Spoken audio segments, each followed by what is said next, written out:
আসসালামু আলাইকুম রহমতুল্লাহ। আমি আছি এখন বর্তমানে হচ্ছে মিরপুর 10-এ। এখানে ঢাকা 15, যেটা জামাত ইসলামের আমির ডক্টর শফিকুর রহমানের আসন।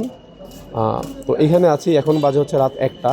তো কিছুক্ষণ আগে, বেশ অনেকক্ষণ আগে হচ্ছে ঘোষণা করা হয়েছে যে ডক্টর শফিকুর রহমান সে হচ্ছে 20,000 ভোটের ব্যবধানে জয়ী হয়েছেন। কিন্তু কিছুক্ষণ আগে আবার মিডিয়া কি করছে, এবং অন্য যে প্রার্থী আছেন ধানের শীষের মিল্টন, মিডিয়া কি করছে তারা নিয়ে আবার পোস্ট করতেছে যে মিল্টন জয়ী হয়েছে। আবার দেখলাম তারা উদযাপনও করতেছে।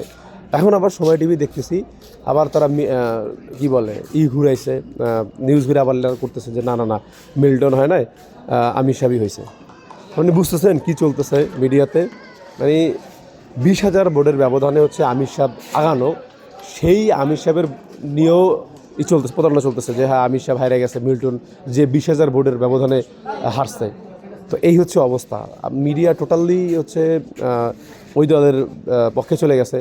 মিডিয়া এখন অনেক কিছু, মিডিয়া টোটালি যা দেখানো হচ্ছে যে জামাত বহুত আগে হাইরা বসে আছে, এরকম কিছু দেখানো হইতেছে। বাট আমরা তো মাঠে আছি, আমরা দেখতেছি পরিস্থিতি আসলে কী। এই জন্য কথা থাকবে যে মিডিয়ার কথাগুলো বিশ্বাস না করা আর কি, এভাবে বলা উচিত না, বাট তারপরও যাচাই বাছাই করে দেখা আর কি।